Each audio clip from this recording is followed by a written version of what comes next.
Hey, what's up? You're watching the Sip. Shut up! Okay. This is Chris. Chris can shoot. Decipher BKI. This is Sofa Sessions with Chris, powered by Smart Bar. And today, ini orang tua-tua punya cerita ni. We've literally known each other from kindergarten days. So I don't gonna calculate how many years ago that was. Kindergarten days was 1985. 85 lah. He's a big dude, literally, and also in a big dude in the art scene. Visual arts, creative arts, the creative circle. So a lot of my endeavors into the arts is because of this guy over here. And he's won these accolades here and there, traveled the world to talk and present his artwork to different countries, chop passport semua pun. Some I was lucky enough to follow him and all that stuff. Met him, since kindergarten. So ladies and gentlemen, the one and only Harold Egn Eswar. Hey, what's up? Egan. No, we have to start. Your name is Harold Egn Eswar. My name is Harold Egn Eswar. How did Egan happen? Egan is the name my grandma calls me. So it's short for Reagan. Harold Egn Eswar. Harold is the name of a king. Reagan is the name of a president. Yeah. Eswar is the name of a god. And it's a very stressful name. My goodness, all these years, baru saya sedar. Yeah. But why did she call you Reagan and not Harold? I don't know. But she memang used your middle name, Yeah. and then she couldn't pronounce it, or she just didn't like it was too long? I don't know. It just happened it's just me yang kena panggil middle name. Yang lain semua nama first. Terus tiba-tiba kena kasi jadi dusun ni yang Reagan jadi si Digon. Ada D ni tiba-tiba di depan. I mean,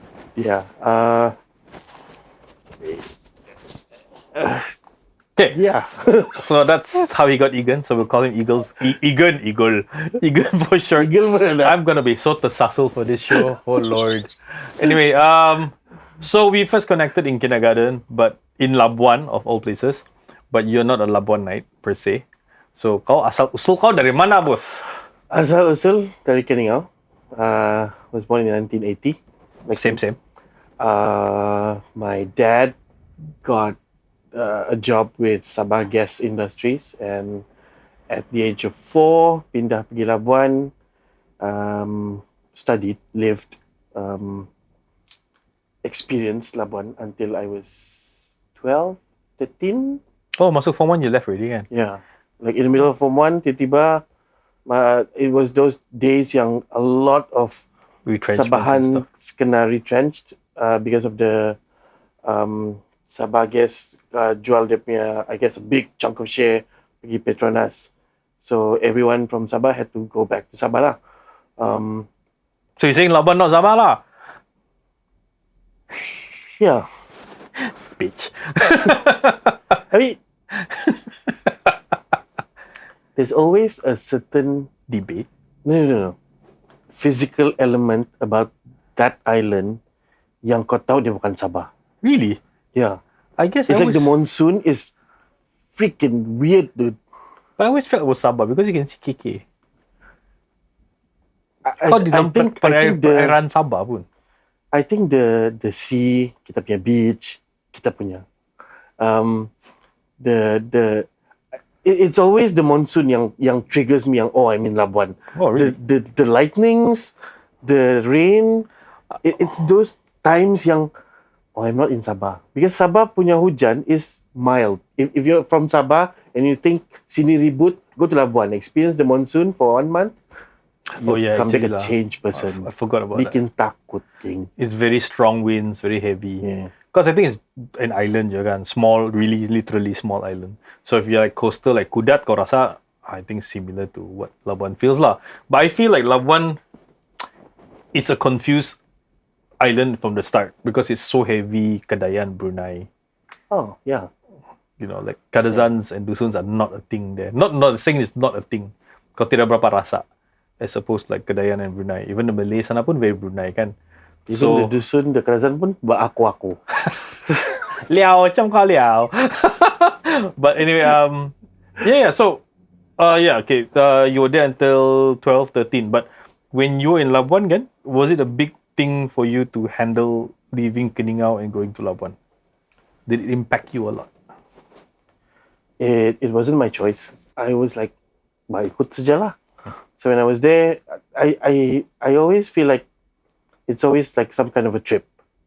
I get to live here. Like I'm because if it's not Labuan, it's Keningau, kampung Keningau yang tidak apa-apa. Pekan, kedai kayu. Terus yang saya rasa macam, you're a kid that time kan. Tu macam, buruknya Keningau. Terus kau pergi Labuan macam, dia punya kedai batu. So cantik. Dia punya bas besar.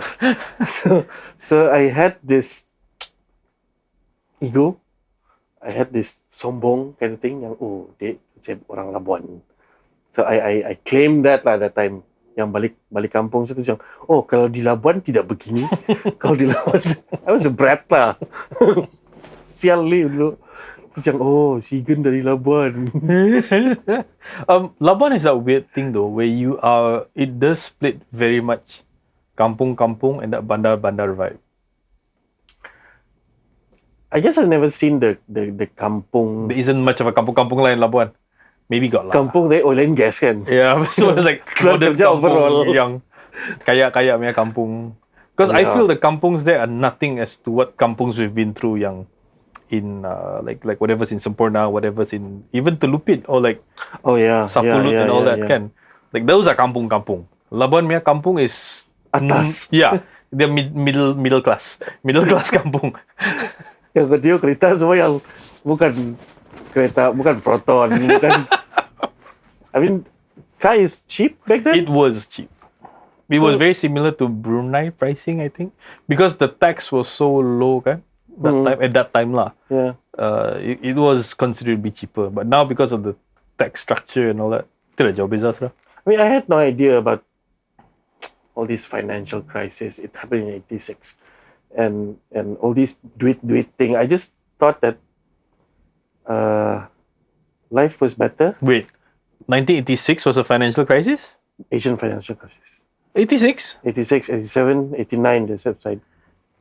Yang the 98, 90 itu the George Soros punya itu saya rasa. Kegawatan ekonomi apa entah. The 98 one saya rasa. I didn't feel the 86. 86 was bad. I was 6 years old. How did you feel? You were 6 years old.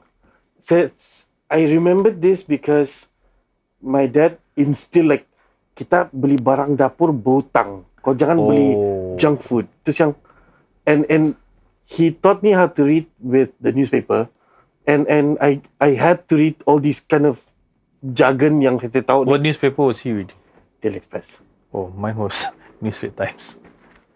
No, New Straits Times is like very atas for me. So my grandfather was New Straits Times. And New Straits Times was late. Dia macam pukul 4 petang like baru. One day later lah. Kau dari KL? Terbang kan? No, pukul 4 tu. I remember like Hotel Labuan yang jual tu. So my grandfather was a New Straits Times and a Sabah Times person, not so much a Daily Express. So my dad always forced me to buy Daily Express in the morning. So New Straits Times petang. So no. Yeah. Interesting. I think my parents shielded me from that good. I'm only 6. My sister was just born, so maybe that was all that there's a new kid in the family, so I didn't see the shift. I didn't know why he wanted me to learn all these things. So you instilled the understanding of struggle in life. I wanted to read Jack and Jill. Enid Blyton for me. Oh yeah. Ed Hardy. Not Ed Hardy. Hardy Boys. That I forgot the girl, right Emily Tan, Su Chen. Emily Tan, what's up? Suka baca tu. Oh my I'm God. gonna tag her on this. The pusat sumber in school 86. Wait, primary school. I was the librarian when I was in but that was in 91, 92 lah. Primary 5, primary around there lah. Primary 6. Yeah. Shit, we were in the same class lah. Come on. I didn't know. Didn't know what? I didn't know you were the librarian. Yeah, I was so geeky. I loved it. But our pusat sumber is actually a corridor kan? It's a corner room lah. It's a This room is bigger. It's like a store-ish. But as kids, everything is big. I think it was could be like this big.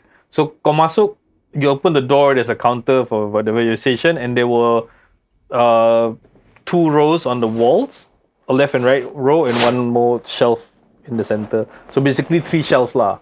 But considering this was a mission school in Labuan, the shelves were full of books. And I feel the books were quality books ni. There wasn't like kau baca bodoh-bodoh punya buku ni. It was like actual books yang you can read ni. But thinking about the books kan macam now that we are old Islamic begitu. Those books were not boleh kena ban sial. Because it was like a mission school kan. Like Angels in Heaven punya buku, like it's a list of seraphim and cherubim. Kalau budak Islam baca, what the hell is okay. For context, Sekolah Rendah Saint Anne was run by nuns and by the convent in Labuan. So that's why the books maybe was because it was different generation donations and stuff. I think a lot of the British donated as well. Sure. And it was quite nice. Oh, random news. The primary 6 classroom we were in, even though it was only 2 class merah, class biru, we were the blue boys. There were like 56 of us got in class. We maxed out the classroom. So one day, there were 2 Japanese World War veterans that came. And they were walking around the school. They were talking to our teachers, telling them what happened, when, where. And in our classroom, there were holes in the ceiling that we thought was just lubang because sekolah lama kan. And it turns out the holes were actually bullet holes shot by the them. British. They were shooting? No, they were hiding in the ceiling. So people were shooting at the ceiling to see if there was anybody up there. So the Japs was actually hiding in the ceiling at our school during World War II. Yang 2 orang tua tu lah? Yeah, the 2 orang tua. Yeah, man, that school has history, man. Apa dia punya perasaan lah? I don't know, man. Shit. Traumatized. Yeah, because I looked at the We whole... survived school. Yeah, kami pun. But it was crazy lah. And I remember our class, in the center of the class, there was a hole in the floor.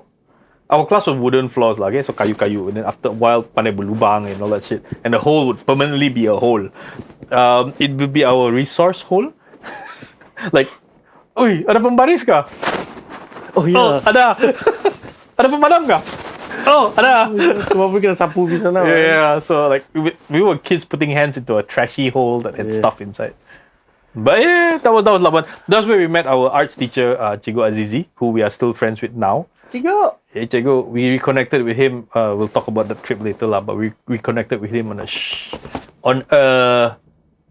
An art festival. Yeah, an art festival in Philippines. Anyway, back to you. So, how do you think like your time in Labuan, even though you were only primary 6 until primary 6, kindergarten until primary 6 lah kan? Your primary school days lah kan? Yeah. Kah? Yeah. Right. Kindergarten till. Do you think you being in Labuan made a difference in your upbringing? Yes. In how so? A lot of the things we learned in Labuan, when I went to Keningau, it took like I can say my Form 2 is like a holiday. Because everything in Form 2 kan macam saya sudah belajar in Form 1. I don't know. In Labuan? I don't know how. Kau sempat sekolah menengah di Labuan?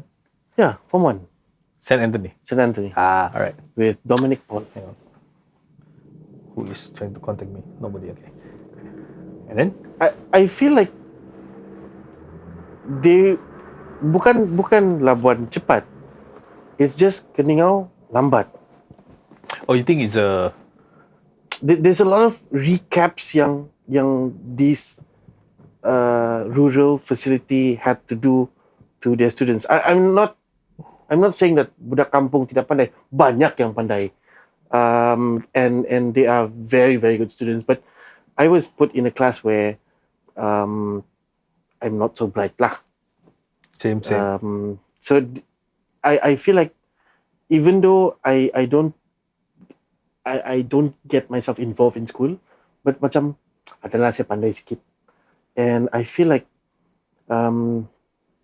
students in the rural macam they are involved with everything else but school. Like agriculture, the family, the community, and school is like the last thing they want to do. So it's hard for the teachers to tell them that it's important.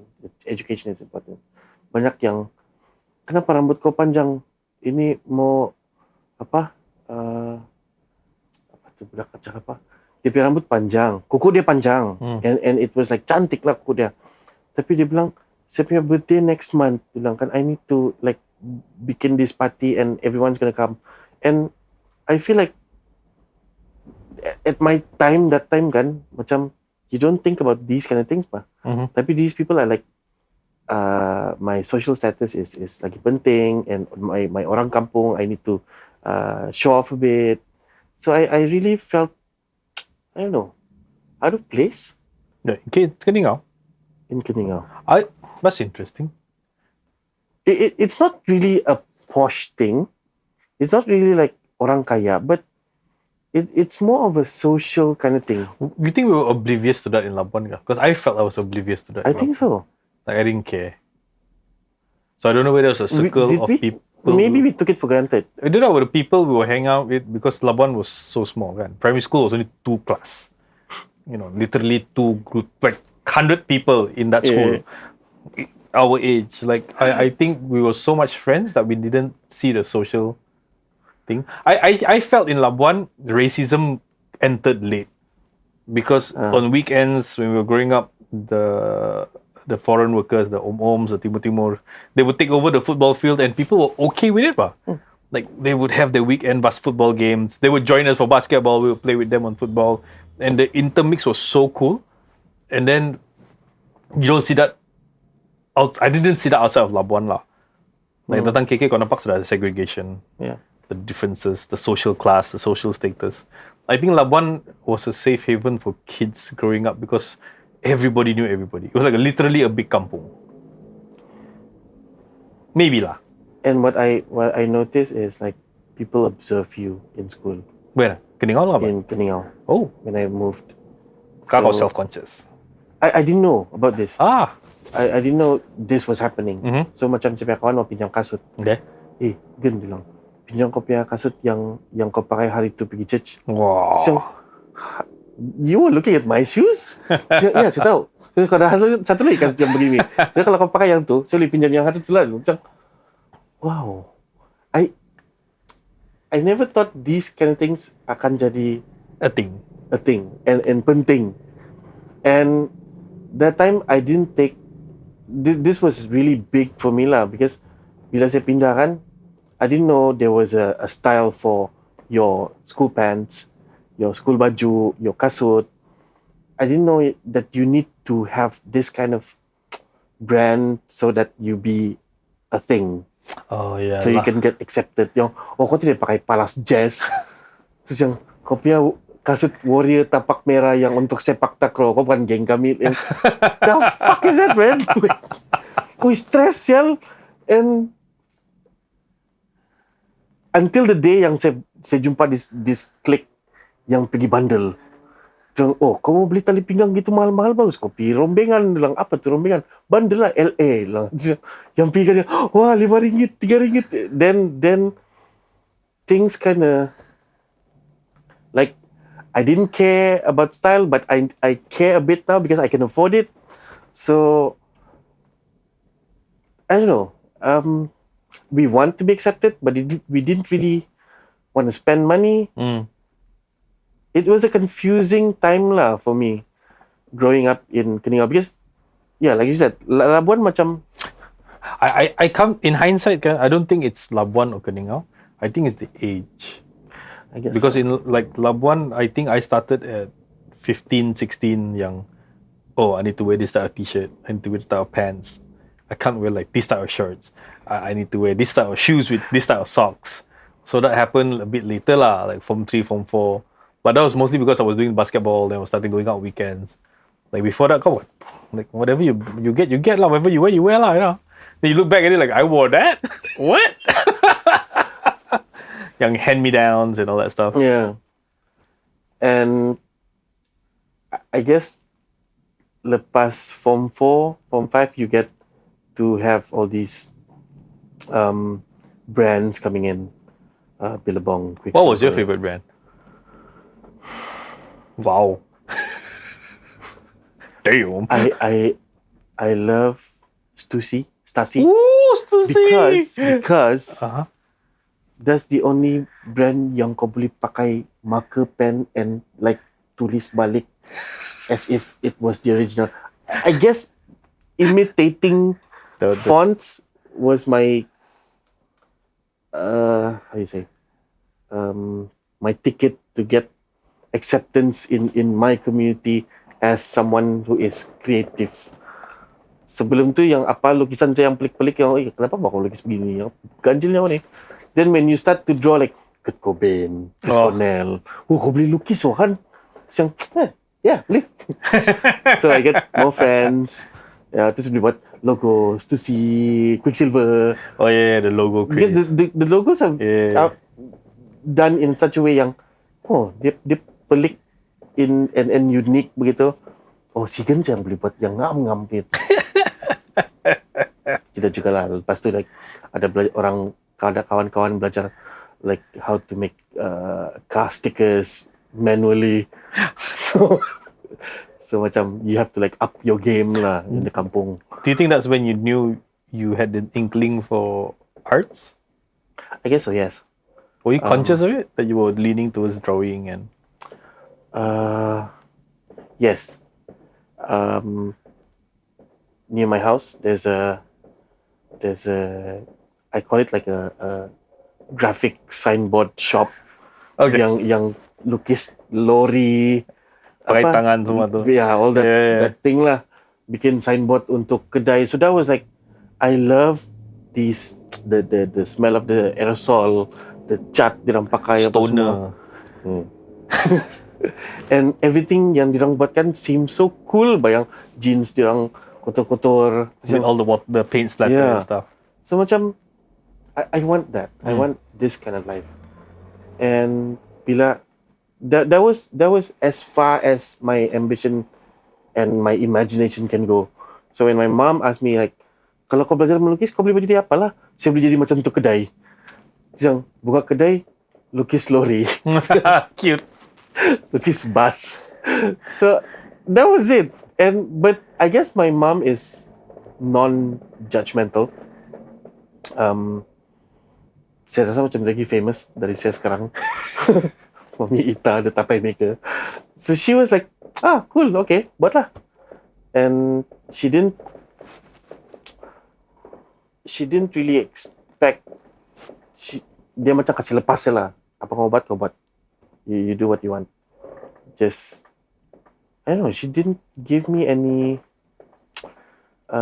requirements. Macam, alanta kau lah. So I felt like it's a mixed feeling lah. Macam dia terdelik saya atau I'm really, really free. So that's when you went into architecture? That was a very, very... When I took that course, it was because it's the closest to art lah. And all the other courses memang, because my SPM teruk, all these letters yang tiba-tiba come to your house yang, you can do forestry, a diploma in forestry in College Cermai Jaya in Sarawak. What the fuck is this thing? Yang, terus bapak saya tengok yang, forestry bagus ni, banyak duit. So, maybe I can make him proud. Begitu ba? And it wasn't because of me anymore. And when architecture came to the chap, this is like, it's good for the family and for you. So macam, okay lah, architecture lah. Then I went to college. I guess that's where I met you. Sekejap. You had this demo tape. Wait, your college was where? KL ke sini? KL. We met here. Like But one day. Kau belum habis college ke? Saya baru mau start, kau sudah habis. Oh shit. Yeah. And you were bold at that time. Oh yeah, I was. Yeah. Yeah, that was 90. Yeah, that was the 90s. So I think saya baru mau That start. should be 99 or 2000. Saya I think saya baru start first year kah. And I was like, this is not the KL that I imagined. Because I met this community of Malays and they're very like, itu awek kau ke? Awek kau tak pakai tudung ke? And really? Even back then? Yeah. And I was like, kenapa orang sini sibuk kah? Macam, saya mau date orang saya punya suka lah. But they push it till it's annoying. I mean, it's their lifestyle, yes. They want to be accountable for other members of the community, yes, I understand. But that time, I didn't really understand this concept. And I met you, and I said, oh, I'm having a bad time in KL. Oh, you're in the wrong part of KL. Kau bilang. My God, how do you remember all this? I don't know. I don't remember the conversation we had. So I think we met in Karamunzing ke tu? Wisma. That one shop yang ada the kedai music tu. Yeah, that shop. That legendary cassette. And then I had this one friend. Alto kau tahu atau kedai mana? Wisma Merdeka across from the food court. Banyak cassette yang kertas. That shop. That legendary. Boleh buka Banina, kau baca. Best kan? Tu dia kasih masuk balik.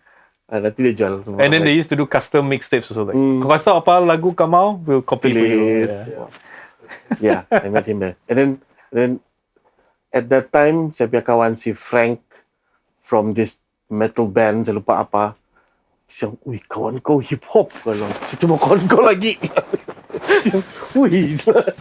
So, I don't know. I had the baggy jeans, the jerseys and stuff. That was the moment yang I experienced racism in Semenanjung. Here, it's different. It's like, kau hip hop, saya metal. Kau pelik lah. Because I think that was the hip hop was just about to start in KK. In Sabah lah, it was just about to be a thing. So when I kind of like accepted, hip hop lain, metal lain. Then there was this band. That's when he pulau saya. Not really. We just didn't meet. So there was this band, Napalm Death, in KL. And I guess Joe Kid was involved with that. Terus bila saya pergi sana kan, saya nampak hip-hop yang budak pergi moshing. Terus yang, okay, the things yang I understand about KL is very not KL.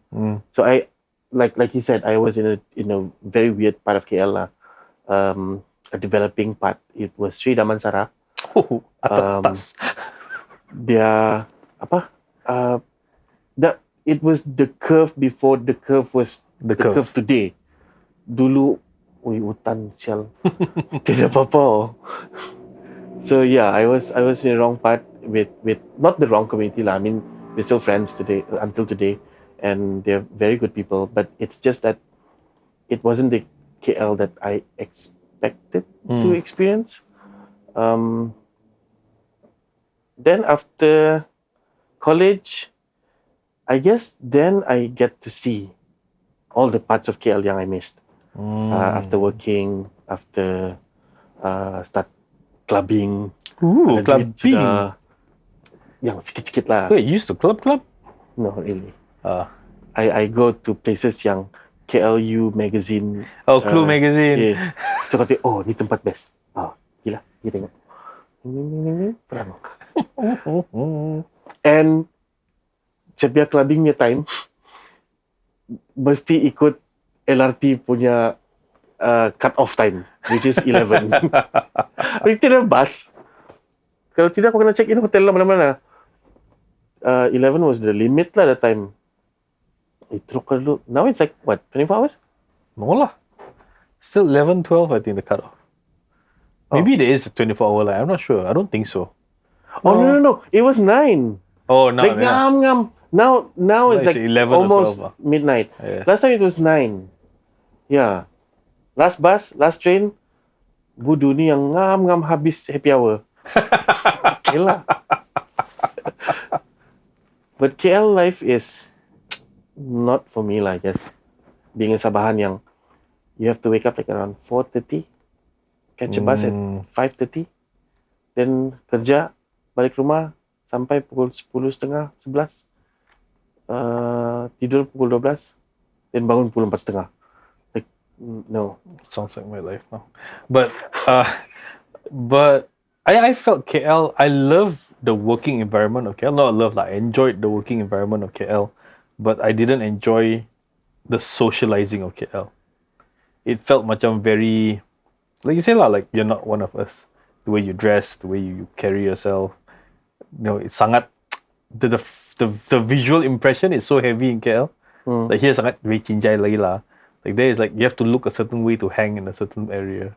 I felt lah at that time, so I didn't enjoy the socializing part of KL. Not KL per se lah, I mean the Semenanjung lah. I had a friend in KL. His name is Oja. Faisal Bahrum. Nanti saya tag dia. He taught me like, kalau kau tidak duit pun, you just fake it. Like nobody knows. Yeah. Yeah, nobody knows that you're broke. Nobody knows you're taking the bus. At that time, it's like you are kau lah starring gitu bah. So he can get like girls, like new like pretty friends begitu bah. And it's because of the way he talks, the way he carries himself. Yeah. So macam that doesn't work for me too. Like I feel so out of place lah because it's just not me. Sampai saya to a point yang I went back to Sabah and I still feel like I didn't belong anyway. When did you come back? 2005. Oh, you came back 2005? Yeah. And then I started drawing at 2006, met you, and that's when I showed you my artworks. 2006? Yes. Oh, you came back, we connected that late. Okay, so when I first met him, this genius over here was trying to fix his light bulb. So the reason he called an audio engineer was because he thought I could fix his light. Oh my god. So it was one of those round tube lights lah. So all you had to do was replace the tube. But Egan being Egan and being, like it can't be that simple. It has to be complicated. He removed the whole fixture for the light and the cables were hanging live. Direct electrical current was hanging there. Kena current 3 kali. Just to make sure I got current. Macam kena current. Yeah. Oh yeah, memang current. Bodoh. So we turned off the switch, swapped the bulbs, put it back up. Then he lived, and the light came on, and then that's where he showed me his artworks lah. And I was like, yo dude, your artworks are crazy because I have not seen that style in KK yet lah. So I told him you have to meet Kreko. Craig, what's up, Craig? You have to meet Kreko. And then I gave him Craig's number. I gave your number to Craig. And then after that, he started winning awards here and there lah. That's simple. I think he found his people with Craig lah. Craig helped him meet like-minded people who were crazy enough to do what they were doing. Craig, Faye. Yak. Oh yeah, Donald Abraham. These people, I started, remember Stussy, Quicksilver? I started doing that with them. I started doing mimics of their artworks, thinking like if I can sort of draw like them, paint like them, I can get acceptance just like them. Oh, that part I didn't know. Yeah, I tried to be them and slowly tune into my kind of thing, which is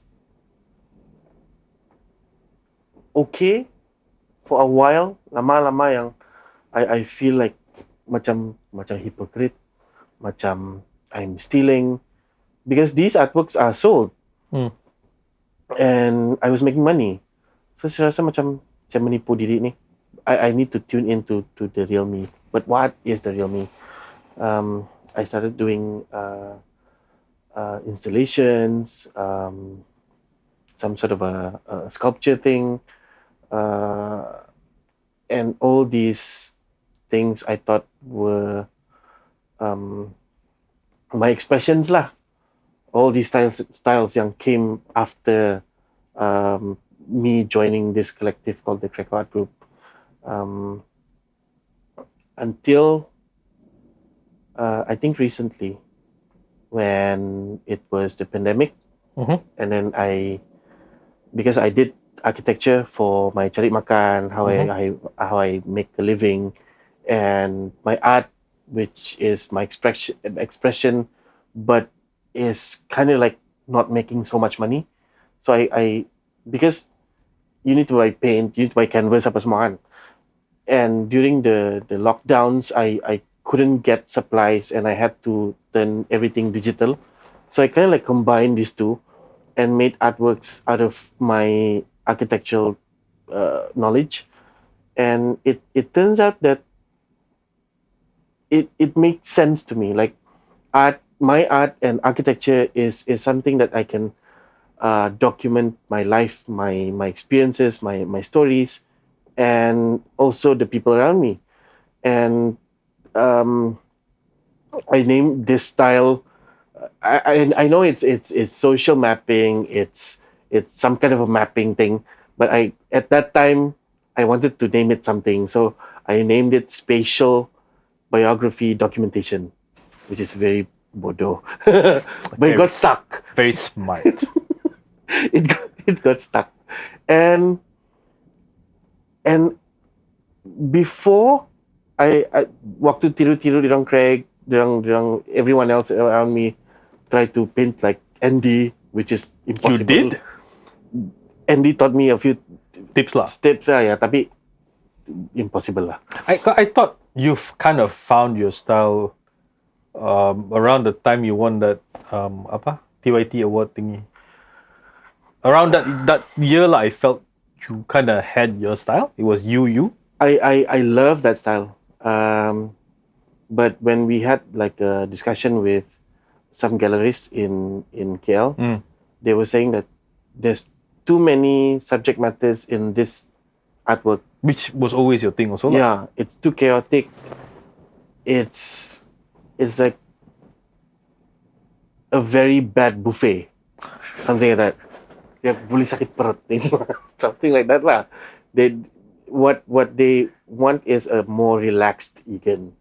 An Egan that is kurang risau, because I worry a lot. But that's you though. Your artworks were always you though. The thing is, when I discovered spatial biography documentation, everything is tersusun. Everything is like chill. I guess for me lah, when you do your artworks, the chaos is covered by the calmness. And then only when you go through the artwork with you, when you tell your story of the artwork, right? Then you see the chaos. Then you see now I get why everything is very red. That's why I kind of like your style, Yang. It was chaos, but it wasn't random chaos. It was very calculated. It was well-placed chaos. That too, yes. And it's you lah. The thing is, back then when I do all these artworks, I drink lah. So Craig yang sound jenis, better stop drinking. So I had to tone down my alcohol. It was good. The Indian Layan, the Indian part. And when I started this digital artwork thing, I consumed, I guess, too much caffeine.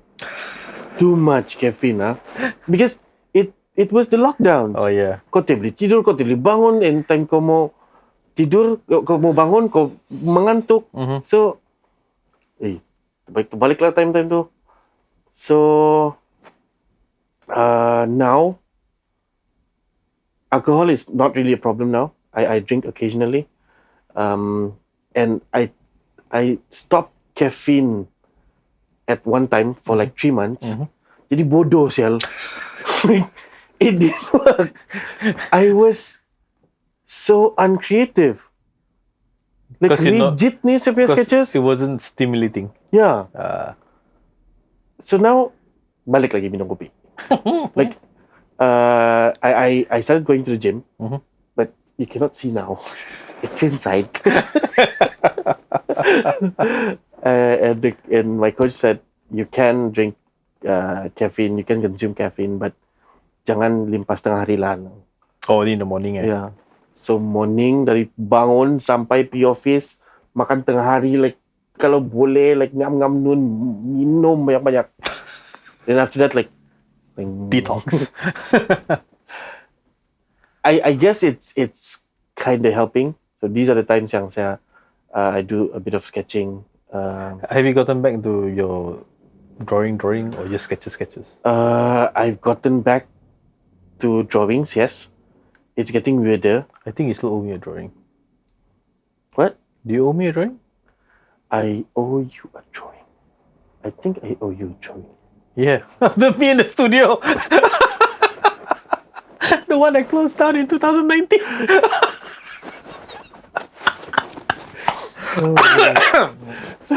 owe you a drawing. Then later I'll have an Egan original later. You're gonna like this says. I'm working with children Oh. in Brisbane. Whoa! Yeah. Oh, you're not supposed to say it now? Yeah. Okay, let's... So I'm working with this community of... Stop! Let's not do that! No! Okay. So you did your spatial Okay, cut that. documentation. Your spatial... What was it? Mapping documentation? Spatial biography Oh my documentation. God. Spatial biography documentation. And it went quite well, right? You sold a few, you exhibited here and there, it's traveled to KL. First when I discovered it, Uh-huh. I thought it was like, ini artwork kan ni? Bodoh ni. Like, it doesn't make sense to me. It got me really intrigued. It got me excited, but I cannot tell people that this is an artwork. Kau suka ke tidak, you like it or not, it's an artwork. I guess it's the step of showing it to someone yang bikin saya takut. So I wanted validation. Like, what is this thing? Is this art? Is this just me shock sendiri? So I asked a few people. I asked Prof. Awang Damit, Prof. Abe Abraham Garcia from Ateneo Manila, and all these people yang I look up to says that I'm not sure what you're doing, but keep on doing it. So macam even these people yang super atas pun they don't have any references yang from other places. So I felt alone. Saya rasa macam I'm the only one yang buat benda pelik begini. So I just kept on doing it lah. I joined KPTNS. I won. They thought it was good. Because it was something different. Yeah. So I did... Pissed off a few artists. I joined another competition, which is big for me, I guess. It's a Swiss Bank competition in Singapore. The Next Generation Art Prize. Julius Baer, Swiss Bank. Yeah. And I got into the final 10. Nice. So macam, shit, this thing is serious. So I got some attention at the time. And that was validation lah. Yeah. And I kept on doing it. What the KL galleries, some curators are saying that my progression is very slow. Terus dia macam, cuba kau buat benda laju sikit malang. But I couldn't help it because this is a part-time thing. And I can only produce occasionally. So macam, saya pun macam takkan jauh berhenti kerja kan. Yeah. And which you almost did before. Yeah. Nasib baik juga lah. Gila. And yeah, the rest I cannot say for now, but I think it's not fair for the galleries to ask you to speed up your artwork, bro. They should know, it's hard to put a timeline on artwork, especially with uncharted territory. With the map, pun. But yeah, it's something different, it's something new, and I don't like it. Yeah, maybe it's just me being a Sabahan lah. But I feel like they're saying, oh, you need to do this, you need to do that, instead of accepting you or your artwork as it is. I felt macam kurang ajar lah. And I feel your spatial biography documentary. Spatial biodoc. Okay, spatial biodoc. The spatial biodoc, right, takes time. Yeah. You cannot rush the spatial biodoc. It has to take time. Because there's so much of history you have to dig through. the things you went through with it. It's not just a map of I like this, I like that, but it's like my life at this point in this map was this, my life in this point in the map was that. Yes. So whoever asked him to go fast, well, but I that's me lah. kind of know why they were saying that, because at that time, my mentor Yi Ilan, she was progressing so. I mean, Ilan, yeah, memang hebat sudah kan. And then there's this other group, Punk Rock Sulap, yang pun meletup, and they are doing this full time, and I felt like I was being compared to them. But you're doing on your own as well, though. Yeah. I was not helping. I was like, okay. And I didn't really reach out for help juga. Itu, I guess that's my... Because it's your spatial bio-doc. Yeah, and it's like kind of my problem juga lah. I'm egoistic. No, I think there's a whole generation of us creative people who maybe it's Labuan, maybe it's the whole that kampung thing or that yang kalau kau terperempat sendiri kau tidak pandai lah type of maybe, thing. Yeah. So like you had to prove that you know what you're doing. Kau tidak tahu bagus jangan bikin. Shit like that lah. So kau kena paksa yang I have to know what I'm doing. I have to prove that I know what I'm doing to be able to do this. So orang tu boleh cakap kau tidak pandai. So I think that's our problem as well. Like even setting up this whole place lah, like the new studio. Alter helped me out a lot. So if it wasn't for Alter, I'll be struggling to put it on my satu orang lah menggila mau kasih gantung semua. Kalau saya sini pun saya tahu apa guna saya. Can sleep. Yeah, that's what I always do. But anyway, hometown kids from Labuan to what you're doing now. When did you feel you would say yourself as an artist?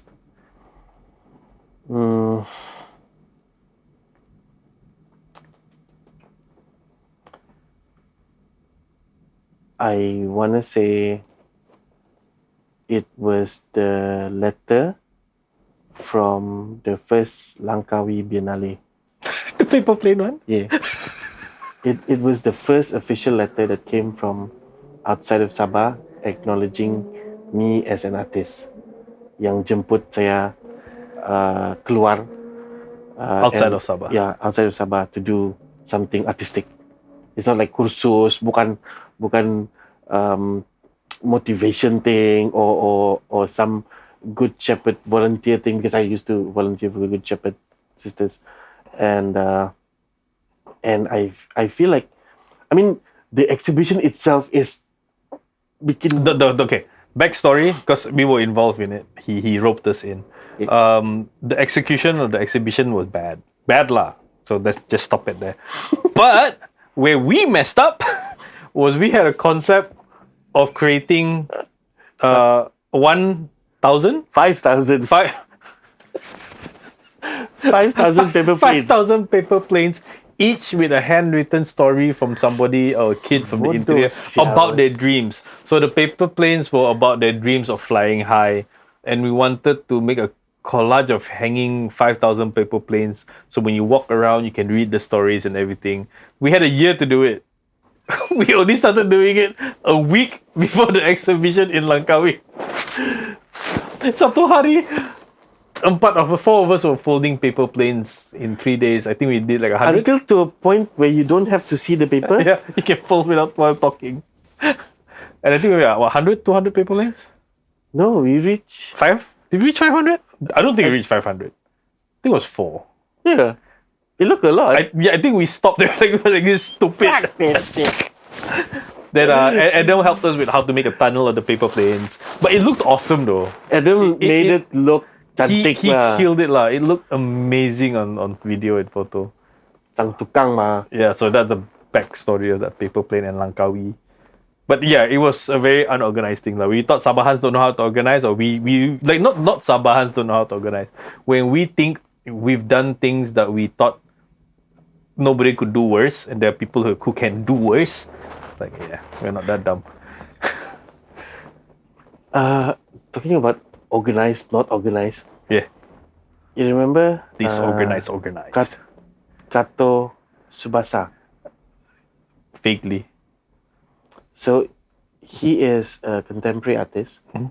He goes around the world to do pull and raise. Oh yes, pull and raise. I know. Pull and raise. Yeah, I remember. And he had a gig with us here. That was my first international contemporary art exhibition in the Sabah Gallery. With the Japan artist. Yeah, which I curated. Yes. So wait, that was Mafilindo. It had Japan, Philippines, Indonesia, and Malaysia. Mafilindo, yeah. Japan was Malaysia, the one. Philippines, Indonesia, and Japan. Yeah. So, after the art gallery buka in Sabah, that was the first international exhibition, which is contemporary and without paintings. So, kind of important juga lah. So we had this artist, Subasa-san. So he did his famous raise and pull here. Yeah. So he did a community-based performance / sculpture thing, and he's been doing this for a long time. US, Europe, mana-mana lah. Okay.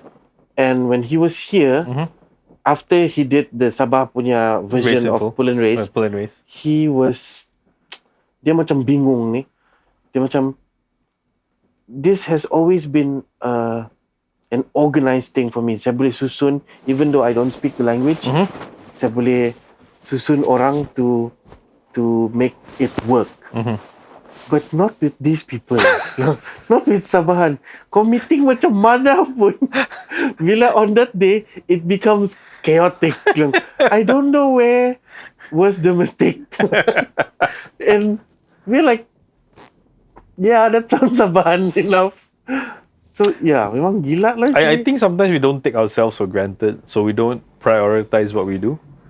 So we're very chill with it. Terlampau. Yeah, like I don't think we see the bigger scope of how big the impact of what we're doing are. Like kita rasa macam chill kita aja ni, and then like next thing you know it's an international thing, and you're like, oh. Like our exhibition in Davao, no, in Jensan. Jensan Santos. Yeah. I didn't expect it to be as big as it was. So when we went there to exhibit, was exhibiting my photos. He was doing his work. We were like, oh boy. Have you heard this one? No. Gila bodoh sial. No, let's not dumb down your artwork. But we had an artist talk. So that's where I figured out I have yet to learn how to talk and express about my artworks. So when we were talking about my photo work... Yep. No. Rewind. Okay, what? So you met curator, Professor Abe Garcia. He is in Brisbane right now. No. Back in Philippines, in Davao already lah. Balik sudah? Yeah. Oh, okay. Lama already. Alright. Yeah. So he briefed us. Oh, the exhibition is going to be in a shopping mall. Oh yeah. And we're like, kami tidak tahu the standard of shopping mall. Philippines punya shopping mall and Kota Kinabalu shopping mall. No. Let's talk Malaysian shopping malls and Philippine shopping malls. So kami rasa macam, oh, it's gonna be fucked up. Yeah, we were thinking like macam ala KLCC. Orang pigang lukisan. Yeah, New Central. Yang uneducated visitors. Like we're taking the corridor space. We'll be in the middle of the concourse and all that stuff. It was so wrong. And then we got there. They allocated a whole section of the mall just for the artworks. And it wasn't just the floor and amenities, cable, plug ke apa. It was curated. It was like ada tempat masuk, ada tempat keluar. Yes. So when you masuk, you register, and then there's there were interns to walk you through the whole exhibition. Yeah. So it was they mixed the artists up lah. So different countries were everywhere together, and then you it was so nicely done. It's so DIY, but it was so effective that it made us think like, oh my god, we are so far behind on how to curate and how to do exhibitions. In Malaysia, we have the materials. We can build all these things. But the mentality of these people, they know how to present it in a way itu barang tidak nampak bodoh. Kita boleh nampak, oh ini high-tech punya material, aluminium, besi dengan kayu, and it looks nice, but we cannot explain why. Di sana, the concept semua cantik ni, So when we had the artist talk, we thought we were prepared. We thought we were like atas sudah, pandai sudah, ngam sudah, mentality mantap, dada. Secondary, these kids were like secondary school and Primary school, secondary students lah. so okay, primary school datang, primary Dirang punya soalan is like social, religion. The question I remember the most was, is religion part of your artwork? Like, no, it's not. But why? Oh. Like, I don't want to, but then in hindsight, what I think to mean was like, is there a religious touch to your artwork? Like, I feel like, do you know when it's finished? What tells you it's finished? What tells you it's done? So I never went beyond that. I was very like, I thought bodoh-bodoh kan, like surface level je. Is religion in your artwork? What religion? Where? No, there's no religion in my artwork. But I think it was more of an emotional attachment to your works, whether it was there or not. Like, I'm like, by that time I was so shocked. I was like, no. And to think, waktu dirang masuk tu, they were wearing dirang punya School sekolah punya uniform. So you think like, oh, ini soalan ni assignment saja, and they're doing this for school. So apa yang tanya tu yang it's only going to be used in school, but that's a Malaysian kind of mentality. You're doing this for exam. You're doing this untuk lulus PMR, SPM. But these kids susun dirang punya soalan to understand you better, and what the side product is the assignment. And when they wait for your answer, they really wait for your answer. They really want to correct ni kau punya artwork, and that is the stressful part because these people are like, kau kecil geng, like kenapa intense. And I think what was amazing was they didn't have repeat questions. Oh yeah. So even though we had like maybe 50 to 60 or maybe 100, I can't remember how many kids lah. Every kid had a different question to ask about your art. Kita banyak sekolah tu. It was an eye opener lah on art appreciation and how far behind on us appreciating our own art. Because when I started talking about my photos, he was like, "Dude, you just dumbed down your photo work." I did. I killed my own work. Oh shit. But I think that's where we're not. The difference, like, okay, this is a very different thing where, even from education side or whatever, it's the appreciation of arts. Like, we were not taught to appreciate art. We were taught to, like, clouds are blue, seas are blue, trees are green. This is how a bird looks like, you know. And we're still trained to create artworks yang in the market, yang people pleasing works are. Yeah, yang boleh jual. And they are creating artworks yang jual-jual lah, tidak lah. Yeah, it's very personal. There's a story behind the artworks. Like, we are so off. So, how did that... Wait, that went from like, okay, your Langkawi was what said you could be an artist, right? Yeah. I'm so lost. Wait, what? Okay. So, yeah, Langkawi was the letter yang invited me. And said that you could be an artist. So di sana, because I didn't want to call myself an artist before that. And I guess after Langkawi, I got comfortable. What stopped you from selling out? Not selling out lah. Maybe going commercial or sticking to like, okay, these can sell. I'll just keep doing this. Because your artworks are selling, what? Please. You can't deny. And they're selling for good price too.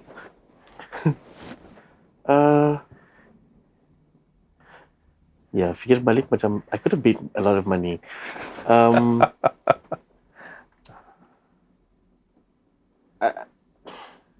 guess I just wanted. It sounds so pretentious. I guess I wanted to be true, because art for me is very. I can keep it pure, because I have a day job, and that day job gives me my monthly income, so I'm secured begitu. And when I create this artwork, I can create something yang I don't have to like, kau buat ni kau mesti jual. Kalau tidak jual pun tidak apa. So I can like focus my weirdness, my so-called creativity at that thing that I'm doing lah. So I guess I'm blessed in a way that I have a day job, and it made my artworks Free, stand yeah? out. Like you had more freedom to do it. Yeah. Orang tengok macam, oh ni pelik ni, Genmia ni kerja. Were you ever happy with your, like, where you were with the art you were doing before Philippines? I think when we went to Jensan, that was a shift into like where That you was were. a phase. Yeah. So Egan was doing a lot of I don't know what you call it, like the artwork that's on his hand. I don't know. This is the one yang saya Can tidur see this in dalam. the video kah? Nampak kah? Alright, I'll try and zoom in later. Okay. So that was his style of artwork. Then he came to a point I felt this is too comfort zone. This is too safe. I know this, and he wanted to try something different. So what made you come to the point where, was it because you felt it was too comfortable, or you were not challenged yourself? Yeah, I was not challenged. I wanted to like tunjuk pandai because I feel like my internal conflicts in my previous artworks is like, why are you complaining about these things? Do you have the rights to complain about these things? Because everyone else pun cerita pasal benda yang sama. I'm going to cut you off a bit. Speaking of complaining, we were always complaining about the Sabah art scene. Yes. And then we had dinner at KPTNS with artists from KL, Philippines, and those two, right? KL and Philippines. Hello, Chitu. And I forgot who the other artist was. So we were complaining, Sabah needs this, we need that. Then they just sat us down and said, look, you guys are bitching too much. What other country, celebrates the artist for a night, has a dinner, feeds them, and get everybody together? And that dinner was the mark of the berapa tahun tu?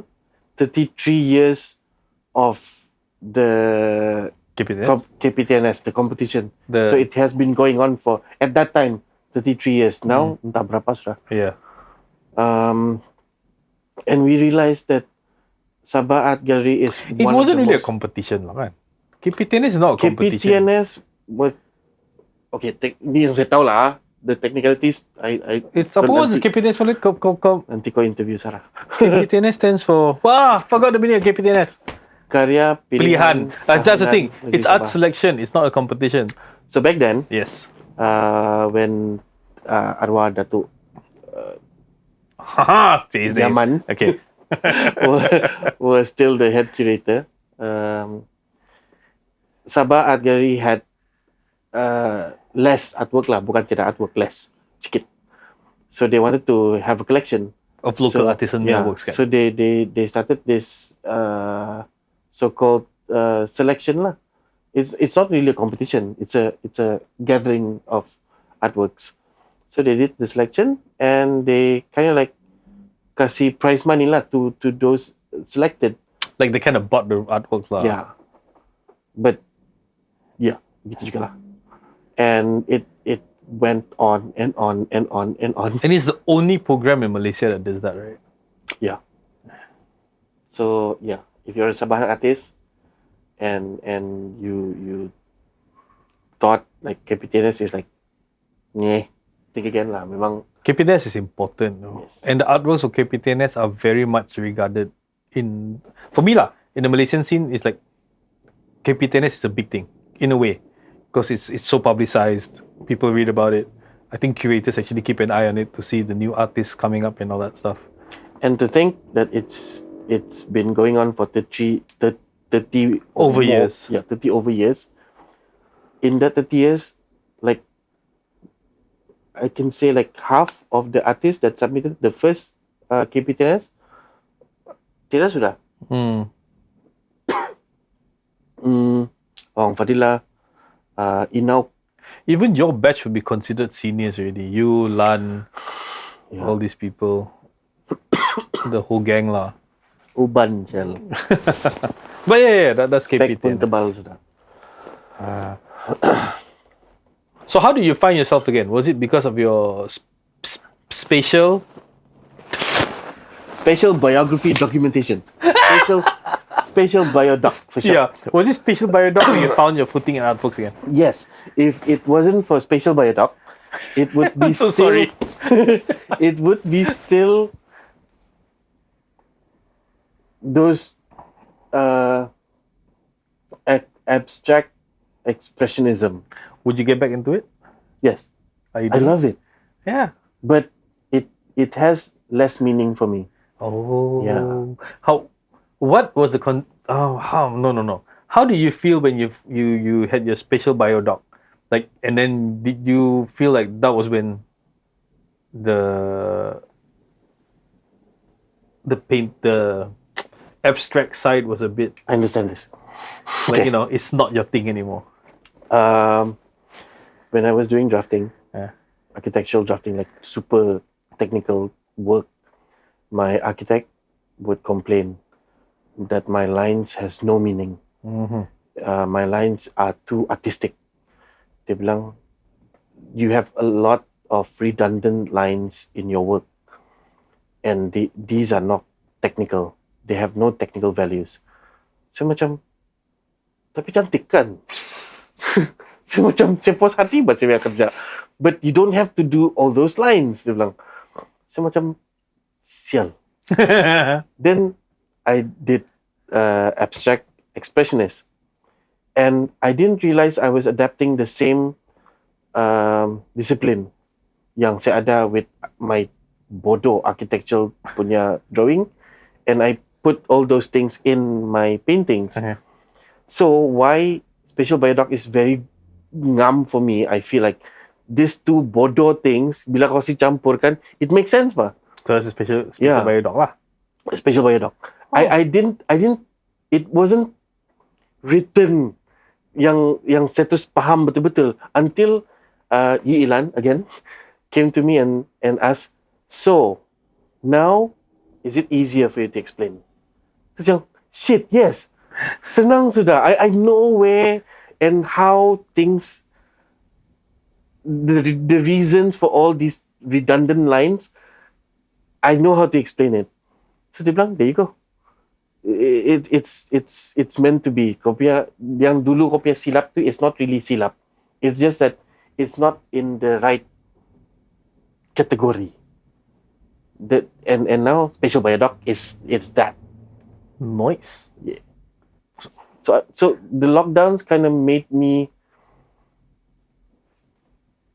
join these two entities into like, yang kira mamput lah. Would that Ada also, baby baru. would that also mean your voice, the very strong voice you had in your artsy abstract works have changed? No. It's still the same social connotation. It's still the same. But more gentler. I feel it's more gentler. It feels more gentler because now they are more written words. So orang macam, I don't have to be too loud. Yeah, gentler. Yeah. Do you miss being loud? Not really. Interesting. Yeah. I thought that was an escape for you, that being loud, that your artworks were the inner rage inside of you that could come out. I know. I feel like the past 20 years, kan, like 15, 16, we old. We were loud enough. Yeah, we were 20. Cukup lah. Sudahlah. We were 24 years ago. You do sell. Aduh. We were 24 years. Yang tengok ni show kan yang orang sama tua macam kita ni. Yeah, old people talk. Nipu yang kau ni. I mean, I'm happy for you found your special biodoc and your artwork has transcended in a way lah. And I think it makes you calmer as a person as well.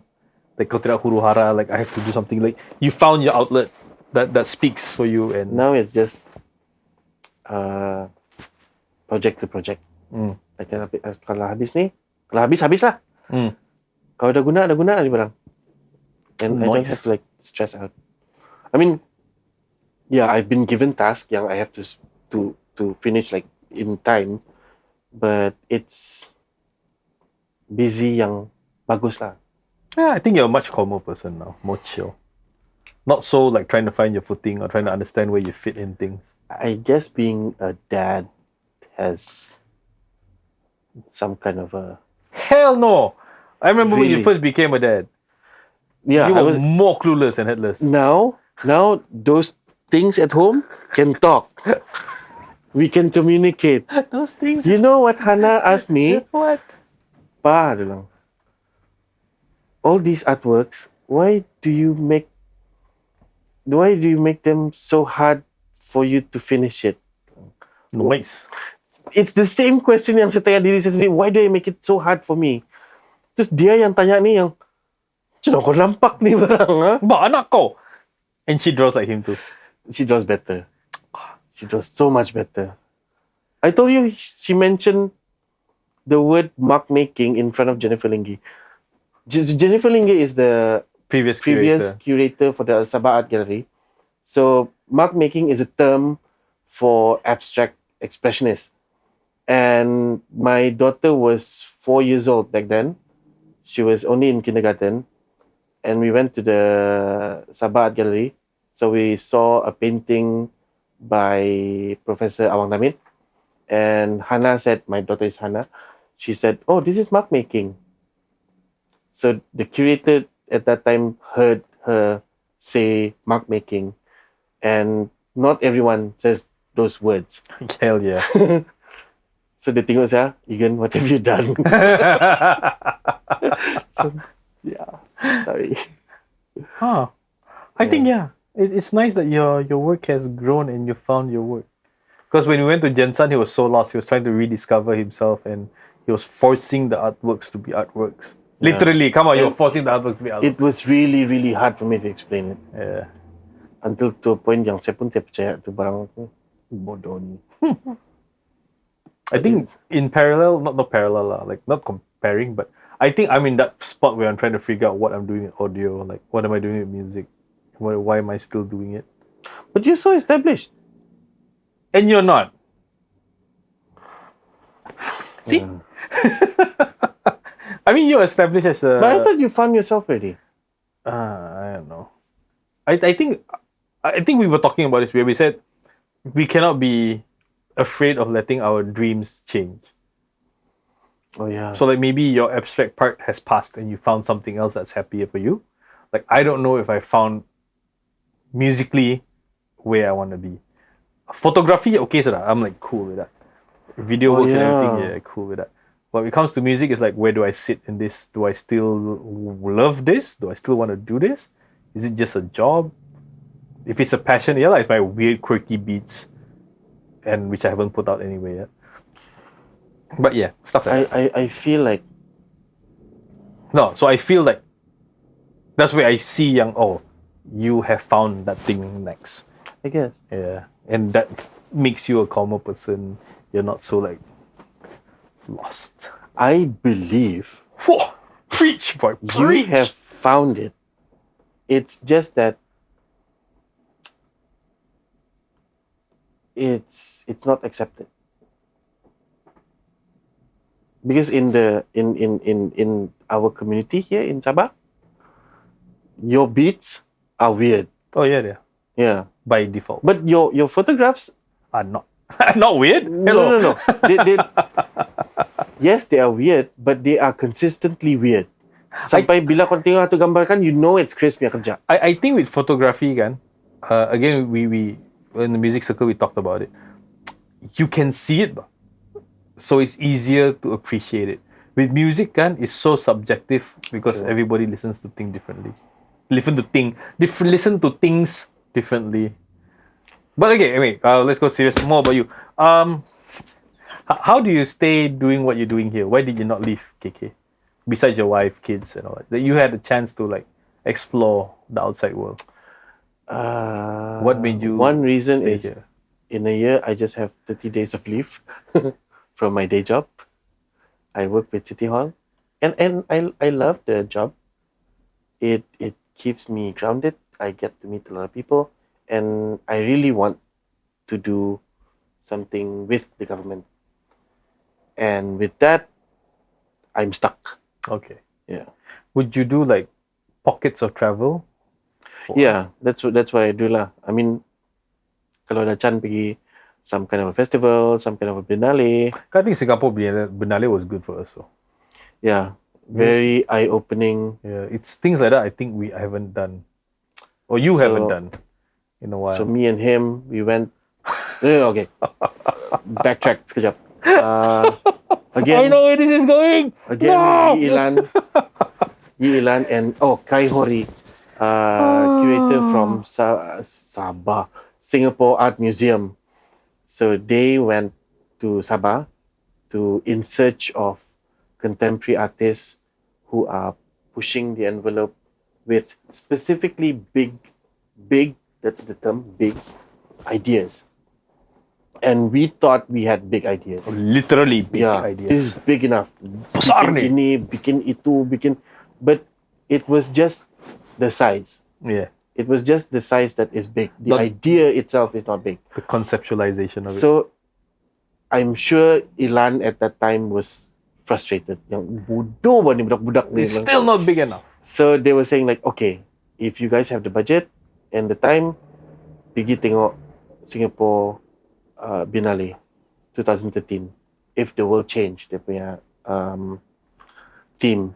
So these two buggers. So pergi, ada duit sikit, terbang lah. Pergi we tengok.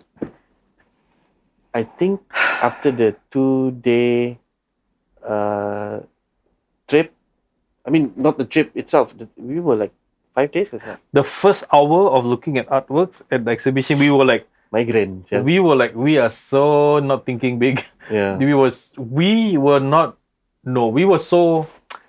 what's the word? We were so practical and literal with the artworks we were doing. We weren't thinking conceptually bigger. Ideas could grow beyond. So I think we needed to see the Biennale and understand how big art can get.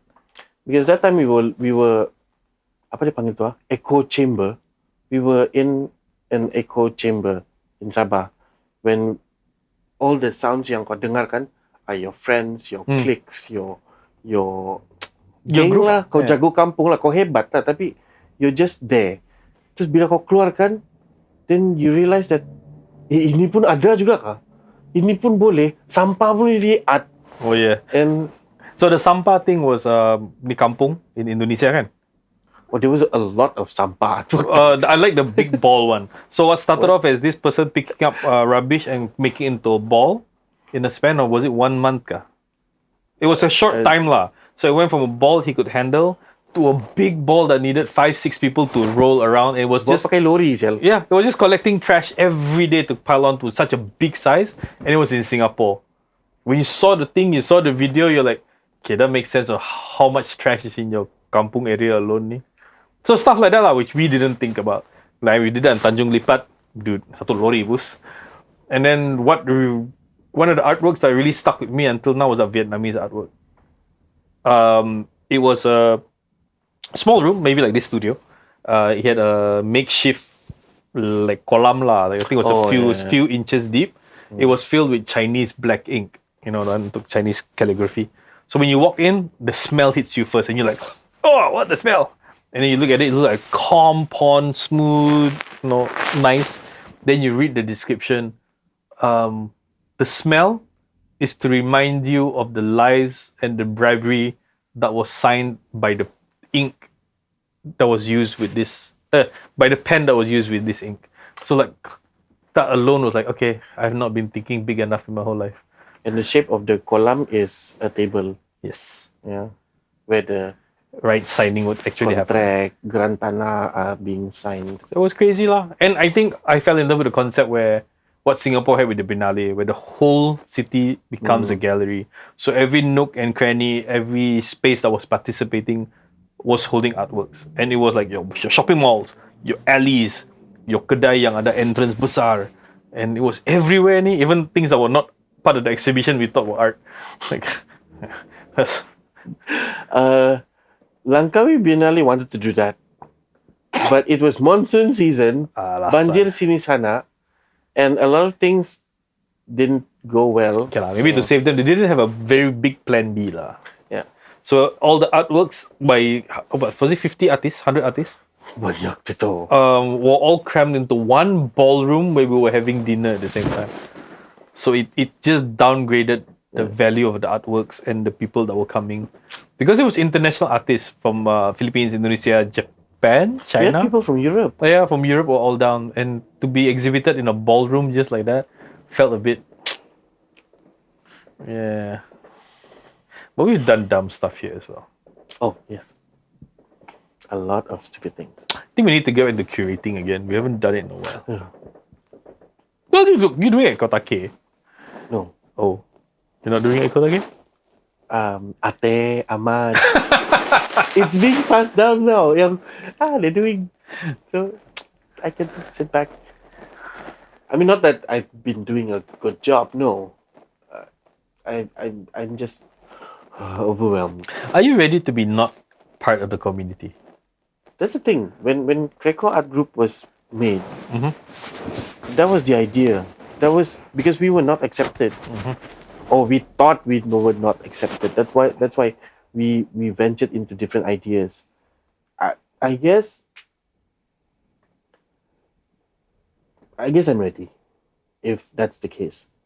I tried because I was part of Punk Rock Sulap for their inaugural solo exhibition, and they were like, okay, Egan is part of us, but I couldn't gel. I couldn't live with them. I mean, in that 1 week, boleh lah. But they are very community. Like apa kau makan, how you spend time, how you spend money, is all in the name of the community. So macam saya boleh terima ni. And the way they work is very community, like the electrical project they did in the rurals, how they think about orang susah is not me. I still have this individualistic. I thought that was part of you though. I tried to think about people. I tried to help people. I really want to be part of it, but cannot. Masuk kampung pun susah. Jalan kaki, like sungai. Oh my god. Yeah, I'm gonna lighten this up. What's your hobby beside painting? Oh, let's not go hobby. What's the thing you collect that when you waste money on that your wife disagrees with? Shoes. It used to be McFarlane toys. Oh yeah. Very dangerous. Do you still have them? I think it's in Talak. All of them? Most of them. Where's the others? Somewhere. I don't know. Because it's so scary. Sampai I have to like hide it. Oh. Because I collect McFarlane toys. I collect Spawn. Oh yeah. And they are scary looking. I mean, for me back then it was cool lah. And now you have kids. They're like, oh, in this room we have Mother Mary, Joseph, and Jesus. In this room we have these skulls, and this is the thing that Papa spends times with. Like, siapa Tuhan sial. I know you were a big watch guy though. Are you still? I not really. I mean, I still love. He got so many watches, he forgot he had watches. Like he didn't know he had a missing watch until he started looking for his watches. What's my current disease? When I started, could be shoes. It could be shoes. Could be shoes. He's got more shoes than me. But not the boutique type. I not the boutique type. You got the Air Force One. The one, because I couldn't get it from a bundle. Susah mau dapat yang ngam. So like, okay lah, beli yang baru lah. Excuse yang paling bagus ni. Selamat, because wife might be watching. Yeah, but yeah, kalau yang, because during live kan, it's exciting ba untuk lock. Yang dia keluar sekejap, kalau mau cakap mau. Sekarang, terus yang, mau ke dia? Terus yang you end up buying shit shoes ni yang I had the hardest time ever trying to convert him from a boots guy to sneakers. Because he loved his leather boots, but I felt it was messing up his knees too much. And his ankles. And his theory was, no, the leather boots are sturdier and more supportive. Dude, you need to try this pair of shoes. I have a story. Oh, yes, please. Last 2 days, Ah. we have a new boss. Let's keep it that way. We have a new boss. So he wanted staff to wear Office attire. office attire lah. So I had to use the boots. And Air Force One, all the Nikes sebelum ni kan, it was comfortable sudah. You guys said that? Air Force One and all the Nikes sebelum ni. Yeah. So I had to go back to the Timberlands. So bila pakai, it was like dari pukul 5 pagi sampai 5 petang. Okay. Sampai sini lutut sakit dia sampai sekarang. And I was like, oh, I don't miss this. I don't miss. I mean, you remember how I walk in the airport kan dulu yang pakai boots tu yang Timpang tu. yeah. That was me the whole day. So, Yeah, he had Timberlands, he had Doc Martens, he had every leather shoe. Yeah. So now do you go back to the sketches and whatever stuff? Yes. Yes. Baby singer. I have to like stand by those shiny boots somewhere yang saya pakai during Just for meetings lah. Yeah. Kalau terjumpa di lift yang, cantik kasut, thank you. Setakat ni belum lagi lah. Oh, Nana got me a pair of sketches. Nice. Oh yeah, I the lights. Yeah. Saya punya sketches macam mau hancur saya kata. Anyway. It's nice to hear though, like you found your thing now, you're more calm. I feel you're more calm. You're not rushing to push things. You're not trying to prove something. The thing that ticks me are the kids nowadays. Aww. I mean, hate love lah. Hate love. Tipu lah kalau saya bilang sayang 24/7. There's that one moment yang you better stop this or what? Terus yang, geng. I think Hannah takes a lot from you though. And she might continue your visual side of things. Do you think you'll put down artwork one day? Like Put down? Like not. I think you'll still sketch, but to canvas, to frame, to go big size prints. Would you? Or for now you can't see it and you don't know yet. I feel like if there is a time yang I will not be doing anything visual, it's going towards data collecting. Mapping sort the of mapping because why I'm doing all these podcasting right now is because of the mapping project. I interview and I collect data about KK, about Keningau, about all the places yang I want to have data with, and I collect them during interviews. So these interviews will lead to the mapping project. And if I won't be doing anything visual, nanti, it might be materialized as podcast. Because I still feel Sabah Stories. That's the title of the book. Sabah songs. Sabah Songs. Sabah Stories are badly documented. True. Our textbooks are Shit. Yes, and I'm still gerigitan with the amount of history that we have. We only like 2 pages in the book. Yeah, that's like 100 over page, and we have like 2 pages. 1.5 page of Sabah. Yeah. So itulah saya punya contribution. Nadira once said Egan made a good platform of documenting Sabahan stories, and I didn't realize I was doing that. I think that's what you always wanted to do with your podcast. Yeah, but it was your own stories. Now you unconsciously maybe didn't know yet you were doing it for other people. I realized I was doing vlogs. I mean, I was doing vlogs, and I realized I was talking about myself too much until saya rasa macam obnoxious sial. Kalau saya tengok balik kan macam saya mau delete, tapi kalau saya delete nanti the traction kurang. So how do I do this? So comes the Sip Sip show thing, and it made sense if I tell si Hana about me and my circle of friends. And yeah, so from there it just went on and on and on until pas dia mau kena interview kan, saya interview saja. I don't even know apa dia punya, what's the interest behind it. I just want the story. I think you're doing a good job with it though, because you're so chill with it now. Like kau tidak memaksa lagi. Really? You just roll with it. Yeah, really. It's documented. Stress Like, fikir macam apa semua orang. Oh, bonus question. Have we gone past the time limit?